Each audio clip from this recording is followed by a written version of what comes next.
I believe we are live, Mr. Singha, on Facebook all around the world. Good evening, Facebook world, and welcome to my home and Harry's home. I'm over in Australia. Harry's back in the UK. My name is Ryan Tuckwood. I'm CEO, co-founder here at ISR Training. And tonight, I'm super excited, guys, to bring to you somebody that has a monumental or has had a monumental impact on my life more than many people that I've come across. He knows that. I think a lot of you guys out there know that as well. So what I will do is give him the introduction that he deserves. And if you are watching on Facebook, what I'll ask you to do straight away is share this, like this, comment below, ask questions. And what I will be doing throughout the next 30 to 45 minutes is asking your questions to the man himself. So for those of you that do not know Mr. Harry Singha to my left and potentially your right, Harry began his speaking career at the tender age of 16, so probably around about 10, 11 years ago, and he's now recognized as the world's most inspirational and transformational speakers. Let me be testament to that story. He now speaks across 5 continents every single year as a keynote speaker on his 2 favorite topics, which are empowerment and service leadership and communication and public speaking. He regularly shares the stage with the likes of, now look at this for a list, Mr. Richard Branson, Sir Richard Branson, Sir Alan Sugar, Gary Vaynerchuk, Grant Cardone, Nick Vujicic, Elena Cardone, President Bill Clinton, Robin Sharma, and Anthony Robbins, just to name a few of them. He is known as the Speaker Coach. He provides individuals and groups with the tools to become greater speakers, whether that be at home, at school, at work, business, or indeed just as a professional speaker.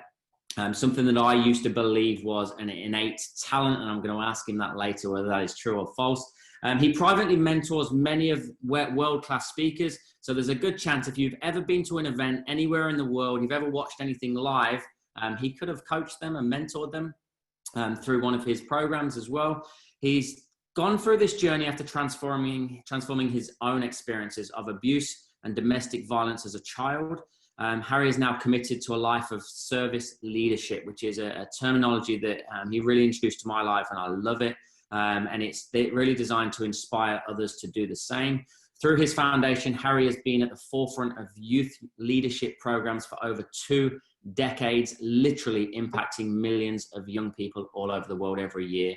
And finally, in 2017, Harry was actually awarded the Global Humanitarian Award from a peer group over 100 global change makers in recognition for his lifetime to service of communities around the world, specifically the youth, slums, orphanages, homeless communities, and those affected by human trafficking. Guys, virtually, please welcome to my Zoom event of the night, Mr. Harry Singha. How are you, sir? Wow. You know, when someone introduces you like that and say, how are you? I'm like, I want to stay humbled. So yeah, and that is a really important thing. You know, all of those successes, all of those things that you list, for some of your viewers and listeners, they're like, wow, I was like, so what, right? So I'm always acutely aware of that. And, you know, the thing that you left out, because I know you personally, it's, so we get that right at the beginning about what's important. So I'm a husband to the most amazing woman on the planet and father to 2 amazing kids. So to me, it's that's the humbling thing. So I'm grateful and blessed for all those things, and the journey continues, right? So yeah, and I'm excited to be here, right? So I've been looking forward to connecting with you and serving your people. So let's do it. Let's add as much value as we possibly can. I love it, and I know you're excited, and I know you love giving value. I've had the pleasure of being coached by you, watching you coach from stage when we brought you over for an event back in January this year. Yeah, I think before we had a big lockdown. I got to spend an awful lot of time with you personally, and I know that your priority is always about giving value. And you text me, and I don't know whether it was in the middle of the night, and you said you're excited for today. You're excited for this. So that's always our aim, as you know. So what I want to do, I'm going to ask some quick fire questions, maybe some deep questions. But there was something that you alluded to, or I alluded to, sorry, in your intro, that you started public speaking at 16. Now, I know for a fact, because I used to be one of these people that are bitterly terrified, debilitated with fear of public speaking. Talk to us more about your journey. How did it start at 16? Like, where did all this come from? Yeah, I think an important distinction to make is when people make this definition of public speaking. I probably started public speaking way before that. So when people introduce it, I know within my bio, I became a professional speaker at the age of 16. You know, I was getting paid for it, right? So you got to think my life was like quite interesting. So growing up with a father who's alcoholic, growing up and experiencing domestic violence, seeing my mother be attacked by my father 3, 4, 5 times a week, that impacts you. And it can either make you someone that's really bitter and angry, and I was that, but also someone who's so like, oh my gosh, I felt pain and I see suffering. So I was always that kid at like 10, 11, 12 years old, helping other people. And believe it or not, I don't think I shared this often. I became like the pupil governor for our school. So what that meant was there was all these adult governors, teacher governors, and then one day they decided they were going to have these young kids. So I was already speaking to assemblies to pitch like, hey, I want to be your pupil governor. And I was doing things like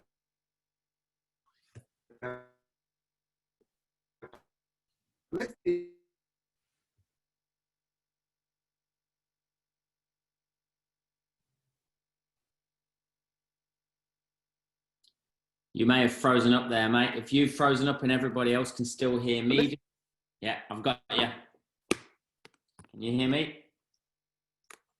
If we take speaking, like just standing up and talking to a bunch of people, I can hear you. Yeah, I got you. Did you hear me? But you cut out for about 45 seconds there. Oh, wow. That's 45 seconds, a long time in a speaker's life. Where was I up to? Yeah. You said you literally went all blurry as you said people governor. Oh, right. So what I meant is I became someone who was representing other young people. But what I was getting to, the key point is many of us as children have been asked to stand up in front of a class and share what they did, right? Yeah. So that is public speaking. So whether they loved it or didn't like it, we have all done some form of public speaking. So that bit about being 16, I became a professional public speaker. And even back then, I didn't realize and identify it as that. But that's when I started to get paid to deliver workshops, because I left home at the age of 15. And at the age of 15, I was thinking, right, I'm just going to keep busy. And I was setting up counseling services, doing, harm minimization drugs workshops and teaching kids about child protection. And suddenly it's like, who is this kid? And I used to just go there, and social services, youth service used to pay me to go and do this work. And then I created my own organizations from the age of 17, 18. And so that's really how it started, for a lot of pain and a desire to help people. But the clear distinction, I was helping people because I needed to. It made me feel like something because of all like what was going on at home. So eventually, after about 5 or 6 years of doing it, I got to a place where I took care of myself. And then it was a case of helping people. And I was like, hey, I'm good at this stuff, right? And then I started helping people because I wanted to rather than I had to. So that was the beginning of the journey, especially as speaking. But back then, I didn't go around and say, I'm a speaker. I was running workshops. I was doing training, but I didn't identify. There's like 30 years ago, and that I couldn't relate to anybody who was a speaker. Right? So we didn't call ourselves that back then. Yeah, okay. Because what I want to take from that is it was the pain that kind of forced you, like say, you needed to. They needed somebody to call on, and you stepped up. Whereas my journey, as you know, has been very, very different. I took a long time to recognize that speaking is actually the #1 platform in the world for having impact, right? You can impact many, many people all at the same time, as hopefully we will do tonight with people that decide to watch this now or afterwards. So did you skip then, do you skip like the nervous stage? Do you ever get any nerves? Does it happen? No. So this is skip the nervous stage. I remember when I was 16, 17, 18, I'd be like getting in a car with a bunch of people who are like a lot older than me, and they'd all go and speak. And then I'd go on. And I'd come off and people go, he's amazing. And I used to think they're saying he's amazing because he's that little kid, right? Because inside, whatever people could see on the outside, it looked like, wow, this guy really knows his stuff, right? When in my head, I've been making the stuff up in the car going up there, thinking what we're going to do. And while I'm doing it, and many people might relate to it, is I'd look like I'm cool on the outside, but inside I'd be bubbling up. I'd be like, I come off the stage sweating because so much energy was going through. So nerves, in that sense, it was like, yes, it was there. When you say like, have I skipped it? I think if you don't have an element of nerves, I mean, think about it literally, like your central nervous system. If you're not feeling something, you're dead. Right? But is there a fear associated? I don't think I had fear, but I was concerned. I was worried about certain things, but it never stopped me. And you know, if you want to allude to that about, you know, how we do that, I can go into that a little bit more, because when I realized, how did I get over that? How did I do that? I didn't have to go to someone and say, "Here, I'll take care of it." I was always still ready to step up, right? So yeah, nerves and fear. Yeah, I experienced it, but like anything, the simplest thing is sometimes you just take care of yourself just by doing and doing and doing and getting better and better and better. So in those early years, I was like, this could go wrong. It's like, and sometimes it did, and sometimes it didn't. Yeah, well, I would like to dive a little bit deeper into that, if you don't mind. Like with because I know for me, like I wasn't sweaty and nervous on the stage. I was before I even got up there. Like I could see 2 or 3 people might have turned up for this event, and I'm like, I'm already gone. Like I'm not going out there, sort of thing. So, is there anything literally physiologically that we can actually do to manage those nerves beforehand, or channel? 100%.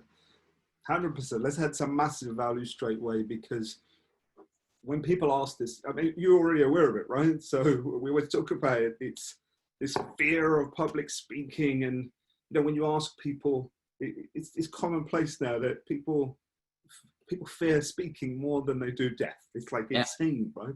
They even got names and terminology for it, and I've never believed that people were afraid of speaking. And this is something that I'm going to make sure I bring it all together and answer this question. How can you help someone overcome nerves? It's that bit about what you said. Most of the time when people are on the stage, they'll get into the flow, right? Because it's stuff that they practiced but it's that getting up on the stage. And one of the best ways to explain that is, one thing that I get asked all the time is like, Harry, one of the first things you ask anybody is, what's your why? What's your why? What's your why? And they go, why do you ask them the why? And I go, because if you can answer that question and you can get them to a place and understand their why, then all the other superficial stuff about state management, managing your emotional state, doing it, are not necessary. And I'll give you I'll give you an example that will bring that home. And I'll maybe link it to yourself, is this. When you think about why, you think about motivation, you think about a reason to do something, right? Now, let's just imagine you had a negative association to hospitals. You don't like going to hospitals. You go up to a hospital, you're like, nah, I'd rather not go in there. There's something about that. And then people relate that to a stage or speaking to a group, right? And then they label it like, I've got fear of speaking. And you might say, I've got a fear of hospitals. Well, I go a bit deeper. It might not be a fear of hospital. It might be like the smell or something else that's in it. But now you're getting diagnosed as you've got fear of hospitals. So therefore you get treated for that condition. I don't believe people have a fear of public speaking. I think they have a fear of public shaming. And what that means is that they had some experience of being in front of groups or being hurt or being rejected. Just like the hospital scenario, I've had that smell and I was sick. But let me put it this way. How do we take care of Ryan? I know, just in case you're wondering, Ryan does not have a fear of associated hospitals, but if you did, and I took you in front of like your biggest hospital there in wherever it is in the Gold Coast, and you're like, I don't want to go in there. Oh, it makes me really, and it's like, well, if we said, how do we get Ryan to go in there? Logically, if you think of it, if your wife, if Alicia was there or Mav was there and someone was in that hospital that you love and care for, you're not going to think about it. Boom, you're gone in the hospital. So suddenly what happened? And when you start thinking like that, go, well, if we could actually do that, because God forbids they were like in a really critical situation, you're running into that hospital. And you're forgetting about all the associations. So that's one of the key bits, that if you know your why, And usually, like, you know, when I work with people I sit them down for like 3 to 4 hours and make them go, why? So the real question is, when it comes to speaking in front of a group, it's easier for the people who have that anxiety or concern about it. Why? Why would you put yourself out there? They're like, oh, you have to come up with such a big enough why that those other things just melt away. And what happens is, like you said, it's the moment you can get on the stage, after that, it's just a case of like, okay, I'm getting better and better and better and better. So first of all, I always say, you've got to get to someone's why. You've got to make sure that they've got a big enough why. So then they don't have to worry about all those other things, because it was just getting on the stage that was the biggest challenge in the first place. And you're, like you say, you're the testament to that. It's like, you can't get you off the stage now, right? It's like, what happened? So because it's that focus that we're putting on things, right? Yeah, 100%. And I also remember you saying to me, and I've shared this a lot in some of the training that I do, that I remember when I asked you what success was, and you said to me, Ryan, success is giving something a go in the first place, just getting started. So now in my head, the second I put my first foot on that stage, or the first step, I've already succeeded. I cannot fail right now. And then the second part to that is, you also said, and this is something that I never believed, that the bigger the stage, the bigger the crowd, the easier it gets. And what I've recognized now, and I think I've actually only just had the penny drop, just as you've just said that to me, I've just had the penny drop, is because the bigger the audience, the bigger the impact. And for me, my why is impact and message and sharing about what we do. And we want sales to be a noble trait. And so the bigger the audience, the bigger chance I get of impacting those people. Is that kind of how you see it? I want to share something, because you dropped a nugget that I want your viewers, your community to hear this. When we just used that analogy about the hospital and said, it's not the hospital, there's something associated to the hospital, the smell or the color of white or whatever it is, right? Yours was not a fear of public speaking. And the fact that you changed a belief system about failure, right, and success, yours was a fear of failure. And now you've managed to address that and say, you know what, failure would be if I don't give it a go, right? Yes. So, and success became, let's just give it a go. Because now you're like, okay, I'm being successful. Well, I can't fail if I've given it a go. So this is where I say, and that doesn't just impact your speaking, that impacts everything in your life. So instead of going to someone and say, hey, I got a fear of public speaking, and they start giving you antibiotics, it's like, you don't have the infection, right? So what we want to do is, you now have just eloquently seen it. It's the penny should drop for you. Back then it was about, there are things that I can do well, I'm in control of these, but this, I could royally mess up on this one. And I don't want to mess up. But now what you've taken is, you took something that I said, put it inside you, went, if I give this a go, if I just step in there, I'm succeeding. So what's the opposite? Well, if I don't give it a go, then I'm failing, and you didn't want to fail. But that's what most achievers have. But now you're doing it in a way where that's not the concern anymore. Yeah. So hopefully that makes sense. Yeah. Yeah, it definitely did. You reversed it, but it reversed the mindset. But you don't just. It's not. And what I want to hammer home, because I'm not a motivational speaker, and I know you don't class yourself either. You're a practical trainer. Like, you've got phenomenal education that I've obviously gone through, and you often talk about the 3 pillars of world-class speakers. Do you mind sharing those with us? 100%. Thank you for asking that, because whether I'm speaking with someone for like 9 minutes, 90 minutes, 9 days, or 9 years, it's when I put my stake in the ground and said, you know what, I'm gonna create service leaders. I'm gonna create a world full of service leaders, people who make service and helping other people their lifestyle. They don't just do it for the show. And you know, right now our world needs more of these service leaders. And then the other bit was like, I'm going to help people become world-class speakers. And it was like, but what does that mean? And I always value being asked that, so we can clarify it, because whether I work with you on a one-to-one, whether I work with you in a group, the 3 parts for me is what makes a world-class speaker. And those 3 things, you get better and better and better, and you never stop, right? You never stop. So what are the 3? First one is, because as I went on the journey as a speaker, I used to think, you know, just being a good speaker was it. And then wondering why everybody else was being super successful in all these other areas, right?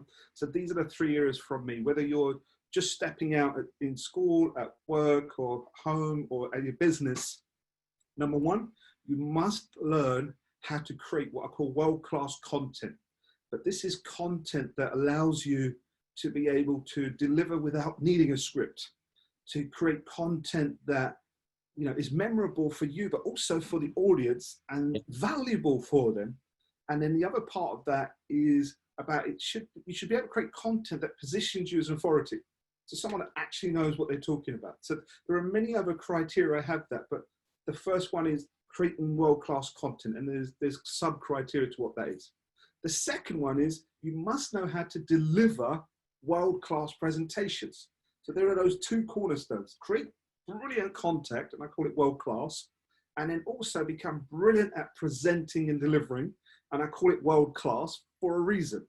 I have a model called Class, which teaches people how to create content, and a model called World, which is everything about how to deliver. And by the way, the W in the World model is why. That's why I spent a lot of time going into that. So what is the third part? You're creating content, you're delivering as a presenter and a facilitator, and what's the third part? Monetize your messages. Because what I found was when I was doing stuff, I was doing a lot of service work, not-for-profit work, and I still go and help people in that area, and I could see some of the most amazing people on the planet making a difference, but they were struggling financially, and they couldn't do it. And I thought, hey, you know what? If I could show you how to be a speaker, create more impact. That's what they wanted. Harry, allow me to make more impact. I was like, why don't you take care of it? It's not about the money. And I'd be like, guys, there are systems that people are using to be able to speak well, and monetize it that you could still do. And you could use it for good and not for profit distribution or anything like that. And that's when I realized what makes a world-class speaker. Why? Because that third one, the processes and the systems are the same as having someone run to the back of the room to spend thousands of dollars on something, to having, say, 500 young people stand up and run towards their vision or hope or whatever it is you want to be sharing with people. So that last one is more about that, about the power of influence. Right? But monetizing is important in our world, because you've got to just realize it's sitting there. It's sitting there. You can put it to good. Yeah, amazing. And like what you said, the speaking industry is $1 trillion industry. All the people that you reeled off as speakers, just think about it, right? People who are doing really well in property, they speak like you guys. You're one of the top salespeople's company on the planet, right? You have the whole authenticity, integrity. It's like, and now you're speaking in larger groups. Brian Tuckwood is on audiences of thousands of people. But not only are you creating more impact, that will help your business, and you'll compound it because you're speaking to men. So it's why not? I would always say why not? I'd rather than have it and not use it than need it later. So those are the three things. If you want me to expand on any of them, you know, let's do it. If you want me to give tips on it, I'm more than happy. Yeah, I was gonna. I know people pay you hundreds of thousands of dollars for training. But I would like to dig down. And can you give us a couple of tips on each of those? And Alison on Facebook has asked a question as well. So you might be able to give a quick answer to that. Is Alison the person I'm invoicing for the hundreds of thousands of dollars? Potentially, yeah. Alison will send it. Her question. I'll just digress to her question first. Absolutely. To the tips, because she's watching live. So she's put, did you ever work with a vocal coach to ensure vibrancy and engagement in your public speaking? Awesome question. Great question. And you can see I start giggling because I started when I was 16, and then I was doing, and then after a while I was like, I'm a speaker now. I could see all of these speakers, right? And you know, in my like early 20s, you see Tony Robbins and you see all of these other people, but they were like out there, right? And then when I thought, right, this is it. This is what I want to do. I'm going to be a speaker and something. I thought, let me go and find someone. You know, like 25 odd years ago, it was like, there was no one there who was a speaker coach. So I'd go to people and go, I need help with speaking. And then a decade later, you started to have these people who were speaking, and they were called voice coaches back then. That's why when I hear this thing about voice, and I went to some lady, I won't mention her name, and what she said to me was, here's what you need to do. And I was like, I'm ready. Right, whatever it's going to take, I'll do it. And she said, I need you to read these books. And I think it was like Far From the Madding Crowd or Jane Eyre. I'm from East London, right? School was like just party for me because pain at home. And then she was telling me to read books that at school they'd force me to read. And I was like, I don't read storybooks like that, especially that type of book. And she's like, and I said, why? It's going to make your vocabulary wider. And on top of that, once you've done that, you're going to need elocution lessons. And I was like, I was ready to read these books. When she said, you need elocution lessons, I was like, you mean like I've got to learn how to speak proper and I've got to be able to say water and not water? And she's like, yeah. And I said, why? She said, you will never, ever make it as a speaker. And I in that moment, I was like, I gave her so much authority because when I felt deflated and I thought, okay, I'm going to go home. I'm going to go get these books. And I went to see my mum. And I said, Mum, and she told me that, I told her, oh, this lady said I've got to change how I speak. My mum said, don't ever change how you speak or how you communicate. She said, this is what's got you to where you are already. And I remember thinking, who am I giving authority to, my mum or this person? And I thought, well, my mum's not the public speaker. But then I thought, hang on, there's something there, something that just rang true going, no, be you, be you, be you. And you know what? The reason why I don't mention that lady's name, a decade later, she's not even in the scene. And I've done fairly well since then. So when people ask me this question, I always want to say, many people want to go and see a voice coach because they think they've got a problem with an accent, or they think that, you know, it's not as eloquent as other people. So I'd always say, it's okay to go and see a voice coach, but remember to be able to keep your authenticity, right? So have I worked with voice coaches? Yeah, especially because some of my clients have been like top musicians and celebrities that they want to switch from singing to speaking, which is a real interesting factor. They sing, they move the world, they speak, and their pants, they are terrible, right? Because they forget to do things. So I've worked with voice coaches, and probably the best thing I've got from voice coaches is how to protect your voice. Right? And I know that it's a question that you've always asked there, Ryan. It's a voice coach is literally, for me, it's about how do you protect this thing? If I had to insure anything, you'd want to insure, like look at Tony Robbins. Tony Robbins' single factor is his like voice, his vocal cords are like annihilated. That's like, and he has voice rest 24 hours. And we love this dude. We're worried that he's going to get to a point and not speak at all. So voice coach is one of the best things that you can get from a voice coach. And I'll give you that strategy as well. So, you know, you didn't get there, is this, it's like most people associate people who sing that go to voice coaches, right? Why? Yeah. Because when you're singing, imagine Ryan, you see how we are speaking. If this is how we speak regularly, we're exercising certain muscles and volumes at this level. Then imagine we go to a rock concert and we're like, yeah! Suddenly what's happened is we're using a different muscle. And if that muscle hasn't got its fitness, it's going to break. And that's why people go and they go, I lost my voice. You didn't lose your voice. You stretched that vocal cord and it hadn't been stretched like that for a while. So one of the biggest things I've got, and I'll give it to you, Ryan, and who was it? Was it Alison? Was it Alison? Yeah, Alison. Yeah. So Alison, it's this, from a voice coach and vocal coach, one of the things I'd always say is this: if you have a presentation or a workshop to deliver, so imagine Ryan is going to go off and he's going to deliver a presentation. The fact that you practice that speech isn't just about you practicing it so you remember it to deliver it, it's you're practicing your vocal cord, right? So what that means is if you know during your presentation, your voice is going to change, and let me give us that tip, it better be changing. Yeah. Because that's the kill. That's the thing. If you go in and just speak like this all the way through the presentation, it's over. So just by sheer virtue, imagine you're about to go and run a race. Maybe you're not sprinting every day, but if you're going to go into a race and you're going to be required to sprint, do people tell you to train before you go? That's the thing. It's training your voice. And there are some amazing voice coaches out there. So I'm not knocking voice coaches. I just want to make sure that 2 points. One, make sure you're not going to see a voice coach because you think there's something wrong with your accent, or you think that you're not as eloquent as enough, because you know what? That will be your strength. Yes. Right? There are people that I have a client who has cerebral palsy. He lives in Malaysia. He cannot verbally speak. Like, his speech is slurred.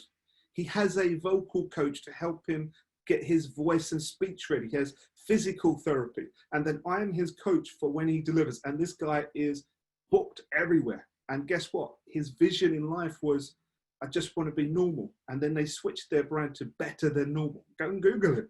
Better than normal. This is a guy with cerebral palsy who's gone out. So you can imagine he may need a voice coach. But I was like, this is his strength. Yeah. So when you hear him slip or slur his speech, that's like someone saying to Nick Vujicic, go get some prosthetic arms and legs. It will help you. Why? But if it is your calling and you think, I want to help with my voice, then go and get that. Absolutely. I don't know if that answered Alice's questions, but if she'd like, she'd come back with some more.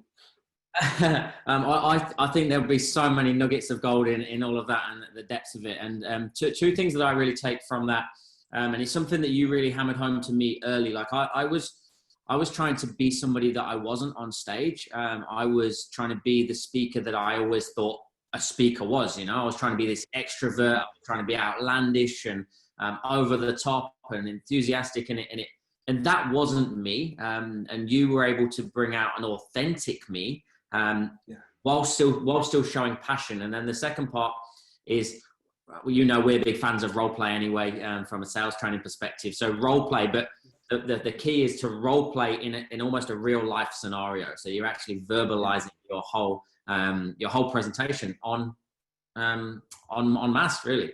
And so let's go back to your 3 tips. I'm not letting you get away with it. Creating, delivering, and monetizing. Can you give us a couple more tips and going deeper into that? I'm a big fan of that. I love it. That's why I always, when we say, green, like add more value than people can expect of you, right? So the old Tony Robbins type mantra on it.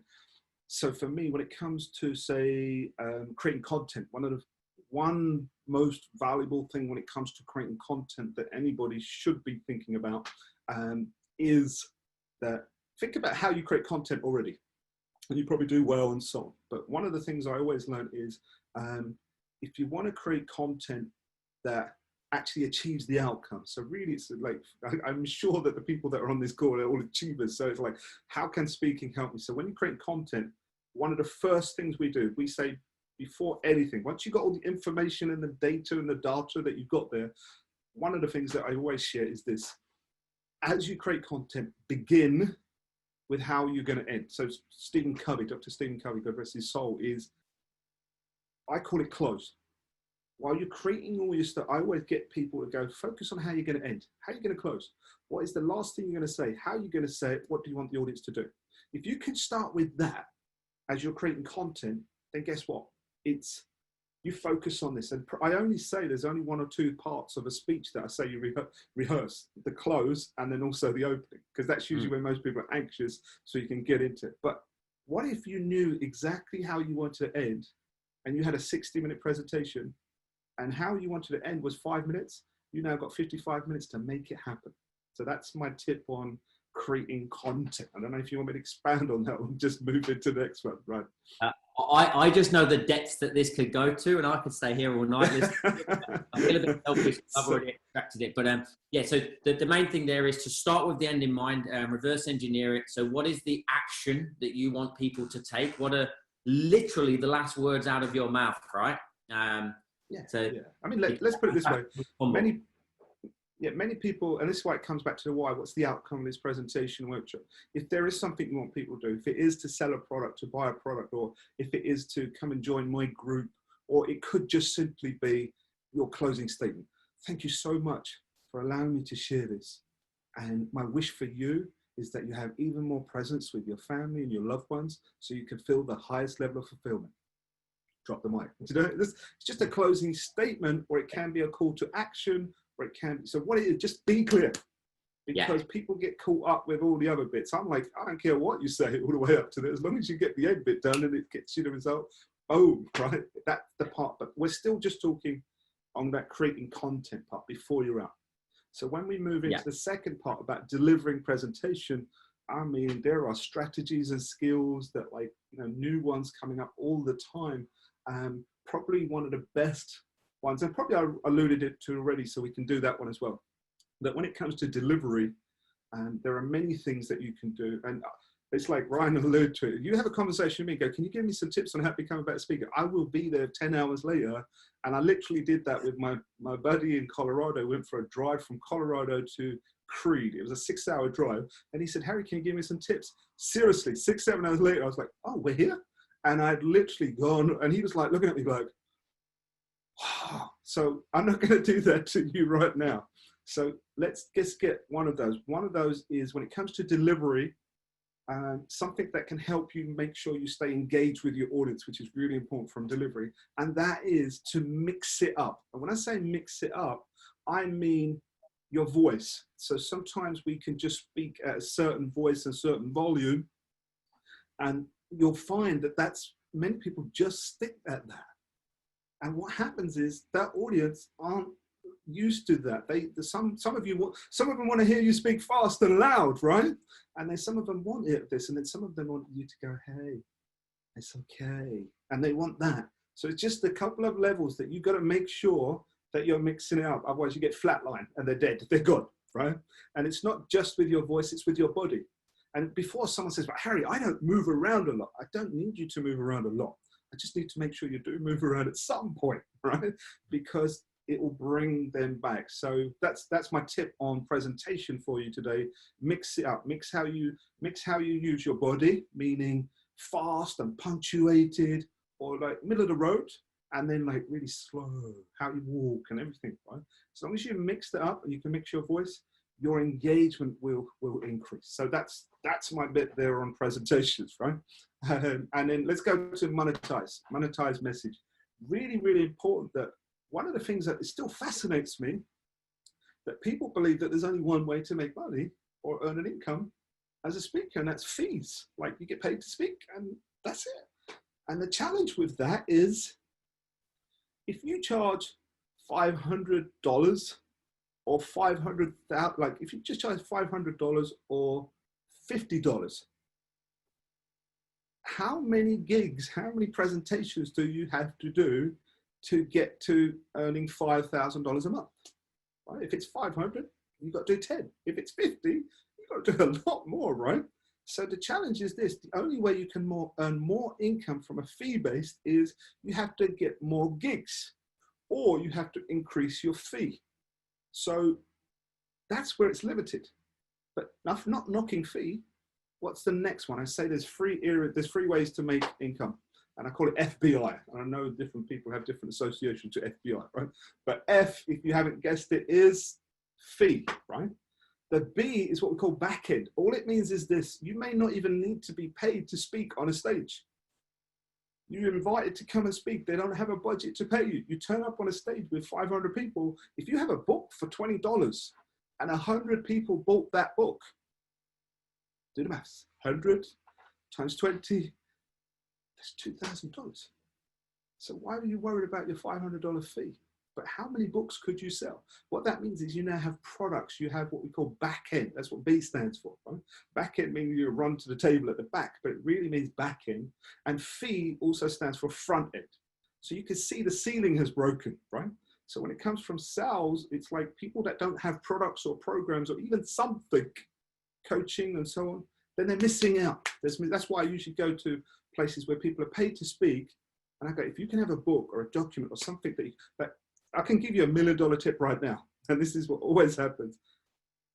Imagine like this conversation Ryan and I have. It doesn't even have to be in a physical stage. Imagine Ryan was paying me my $50,000 fee to come and speak here. And he said, hey, Harry, can we waive that? I go, cool, no worries. Imagine I was just doing, and it all gets recorded. So you go and deliver a talk somewhere and someone's paying you your fee. If you was to just record it and video it, do you have a product now? Of course you do. So it doesn't require a lot, but you need to get into that mold of products and so on. Right? And then the I, and this is why when I chose to I pick my clients, I choose my clients, and Ryan knows this, right? There are many salespeople around the world and I know the best, I know many of them and I love what they do and some of them, but what got me with the guys from Swish is honesty, authenticity, integrity, all of these values. Why? Because selling ethically, authentically is an art and a skill set we need to bring back, because everybody's sort of seen selling as this crude, like, you know, the estate agent, old school, you know, they manipulate. No. So the I in FBI model is this. F, someone pays you to come and speak. B, you sell products or so on at the event, right? So you have backing. I is you don't sell anything at the event. You just invite. You invite people to come and have a conversation with you, or you invite people, say, when this finishes, at the end, we'll all get together and have 45 minutes. It's called invitation. And to me, that's another way of selling. So I always said there's 3 ways to earn income, and I do 4. So people go, what's the 4th one? I said, I'll do all 3 of them at the same event. I get paid to speak, I can sell at the event, and I can invite. And that's when you realize the whole world opens up. So there you go. I think I've given you something on creating content, presenting, how to deliver, and also monetize your message. Boom. You definitely have. There's lots there, and I think you made it. For me, you made me realize that it was okay to charge a fee to share your story. And I'm probably still, even less than a couple of years into it, I'm still surprised that people want to pay me thousands of dollars to hear my story about sleeping on a bathroom floor. But keep that humility. Keep that. Okay. Keep that humility. Yeah. I think it's realizing the impact, and that's what I wasn't thinking about. I was thinking about, okay, we make money by doing that. But there's a great question that's coming from Erin, and it's pertinent for you. She said, does talking with your hands detract or contribute to your speech? I don't think so. Erin, it's a great question, Brian. And I think what I'll do is I'll answer Erin's question and add value to people at the same time as well, is this.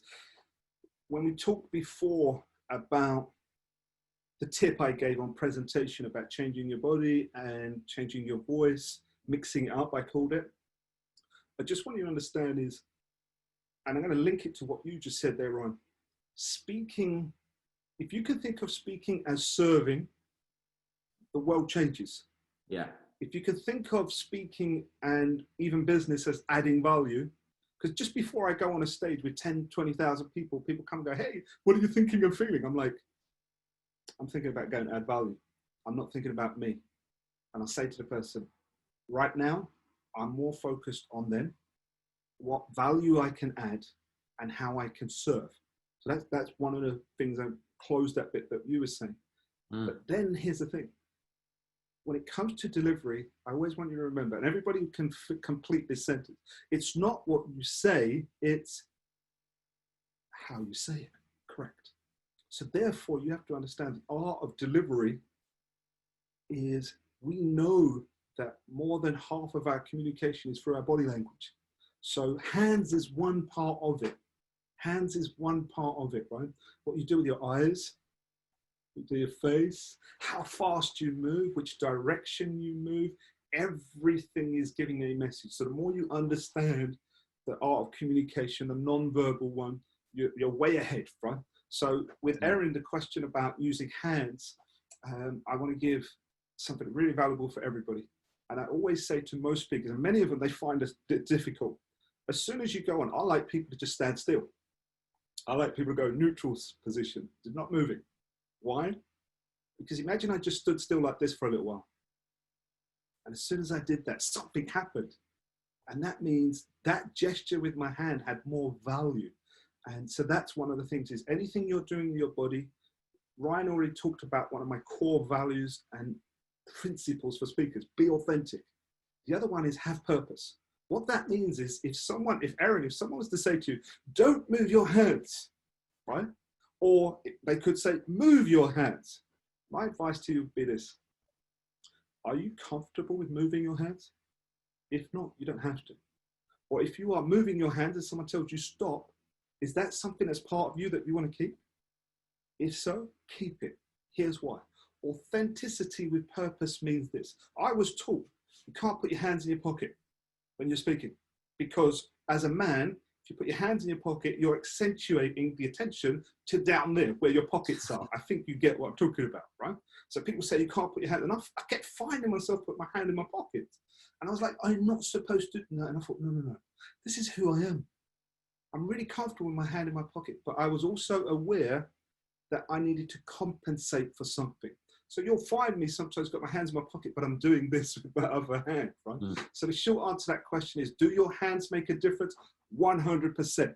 What difference does it make? You decide. But if you have quirks and you have things, it's okay.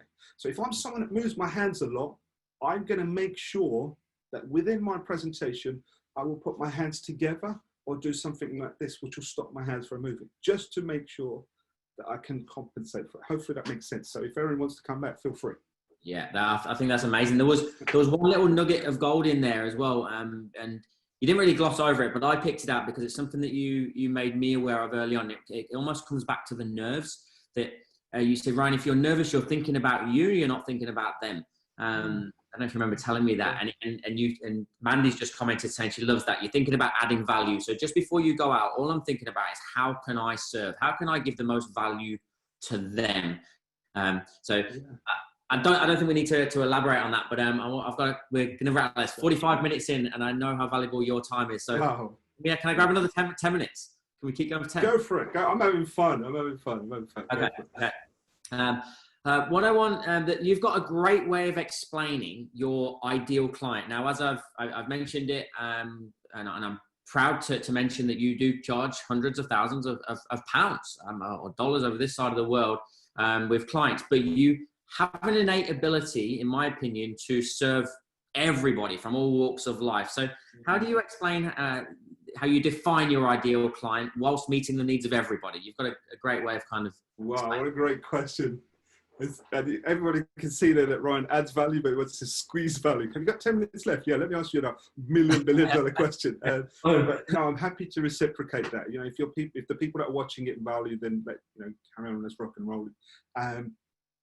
So wow, yes, I think we've had that conversation before. And I know it's what I teach with the private clients. We've all hear about, create your ideal client, create your ideal client, create your ideal. And I remember I was doing that. I was like, okay, who's my ideal client? And make a premium. Who are the top end that will, and when you have your ideal client, you want people who are going to bring out the best in you, right? The people that will make you better. And if you're focused on serving and adding value, someone can bring out even more in you. That's what the real life and juice is about. But I'm someone that also wants to serve and add value to many, right? So I used to do these exercises and go, who's my ideal client? And then I would create programs that were maybe of a lower investment for a large group of people. And I think, I'm not speaking to them. It didn't make any sense. So I realized, it wasn't about me. It wasn't just about them. It was about the actual product or the program I was creating. So I would create products and programs for this group of people, because people who are starting out, or people who are maybe in a place where they want to break into earning, say 20,000, 30,000, up to the $100,000, when they're coming as speakers, they're coming in with, I want to speak, I want to create impact, but I also want to monetize this message. I want to make sure I've got income coming from it. So that's what they're motivated by. But someone who's coming in and investing, say, $200,000, $300,000, $500,000, they're not really coming in to say, I want to make money. It's part of what they do. They're coming in for fulfillment. They're coming in for things that maybe this client group are not. And it's not just about finances. So what I have is one thing that threads through all of them. My role, whenever I create a program, is what's their vision? What's their vision? We talked about it, like why. Yeah. When I asked Ryan what's his why and what he wanted to create for his organization, our conversation was different. Our conversation was Ryan as a person, what he would become, and then therefore what the organization would become, the impact it would have on sales community around the world. And it was like, this was his vision. And I'm okay with speaking with someone saying, my vision is to be able to stand up in my church and be able to speak, and people feel, oh, that was valuable. And I'm like, cool. It's not about me going, your vision's down here and Ryan. No, it's not about that. That's your vision. My way of alluding to it is, I hear people's vision. I hear people's why. And if I'm going to help them, then my goal is simple. My premium clients, they need to be, I have a vision where I say, there are one or two people. There's a guy or a lady, there's a man or a woman that I'm going to help. And I only take one or two people. And I have this vision of creating this thing with them. And they're the right people for me. But my real thing is this. I hear their vision, and my goal is to go, yep, I can help them with that vision, but I can make it bigger. I can take it to a level that they don't see it. As a speaker, as a world-class speaker. And if someone says, hey, I just want to create speaking, I'm going to do it. I'm like, I'm going to help them realize their vision, but I'm going to take it just a little bit bigger because the context is slightly different. So I don't know if that answers your question there, Ryan, but for me, it's one of the biggest things is have your ideal clients based on the, what the value of where your programs are for those people. Always create products and programs with your clients in mind. I even have $1 million program. $1 million program. Like, what the hell is he doing? I've worked with some of the people who are top in their industry and they want to create their own foundation. They're not for profit. That will generate millions of dollars to do their thing, but that's their legacy, right? So you just got to understand is I'm not going to offer $1 million program to someone who's like, hey, I want it just starting out and so on, because they'll just think you're too much. That's okay. Right? So realize it's not me creating a program, but I think the best way to end this is many people associate their own self-worth with their products and programs. And I turn around and always say to them, if Ryan's offering you a program for $3,000, $5,000, is he worth $3,000 to $5,000? No. If he starts to offer you a program that's $500,000, is he worth $500,000? No, he's priceless. Ask his wife, ask his son, man, ask his little baby that's due soon. Ask them what he's worth, and they'll tell you he's priceless. So are you. So are you. So stop linking what you're worth to your products and programs. Create your products and programs with the client group that you're creating it for, and cut that umbilical cord because you're priceless. So hopefully that adds value to people. There was a beautiful irony as you went through that my dad actually came on and did a smiley face. Oh, wow. He knows how much you're worth. Wow, he just comes in, just listens to that bit, does a smiley face, and then gets out again. I mean, there's also a nice irony in that. I mean, as you know, I started with your training with the 21-day challenge, the $97. You cheapskate. And it's a journey, right? And I remember dropping you back at Brisbane Airport in January after you spoke for us. And we were speaking about leaders and mentors and how do you find them. And you said to me, Ryan, there's 3 things we look for in leaders. And when you're looking for a mentor, and the first thing is they need to have walked the road that you want to walk. The second thing, they need to be able to transfer that knowledge to you. And there's a lot of people that can do that. And then the third thing, which you said is of paramount importance, they need to be able to transfer the knowledge to you with where you're at in your journey, not where they're at in their journey. Is that pretty much spot on? 100%. I'm proud. You know what? Sometimes we have conversation. I just drop something flippantly, like you said. What was I focused on at that point? Was that getting on that plane, right, and getting home? And then I think you asked, like you say, and I really, really appreciate the fact that you take these things and you really got it, and 100% you put that message across. And it's I'd love people to realize that more often, because I'm in a world where speaking and mentoring and consultancy, and there's so many of us there, and people are always looking for who's the right one. It's like relationships, is that the right one? And my other answer is, are you willing to invest in that relationship? If you've met this guy or girl and you're like, are they the right one? The question is, are you willing to give everything to that relationship? If you're not, there's a question there, right? If you are, it's going to be a great relationship. And it's the same with mentoring. But like you say, with mentoring, it is that they need to know, they need to have been there. They need to be able to communicate it to you, and they need to communicate. Because if I started telling people how to start a business, how I started business, there was no internet, there was no freaking social media. They'd be like dead if they started to do the things that I was doing back then, right? So it just makes sense. And that's why you have to understand the context of where people are. It's that little growth bit. As they get bigger, you can fill their cup even more. Really, really cool. Amazing. Harry, thank you so much, sir. Is there anything else that I should have asked you that I haven't, and anything else that you would like to share with everybody? If I tell you that, we'd be here for hours and hours. But I'm a firm believer that whatever questions needed to come in, Thank you to Alison. Thank you to Erin. And even thanks to your dad for the whatever emoji you put in, right?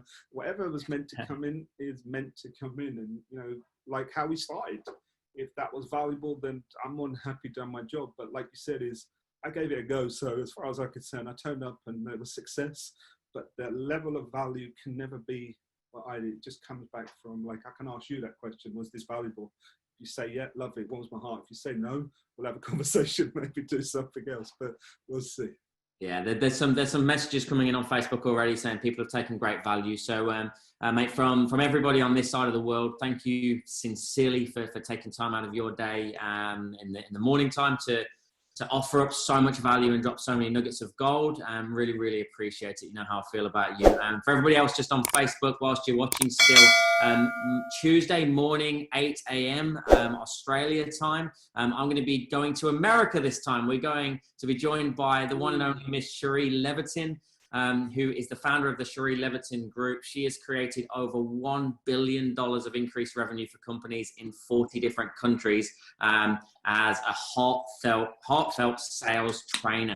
She's extremely funny too as well. So 8 a.m. Tuesday morning. I'll let everybody go on Facebook right now. Harry, thank you very much, sir.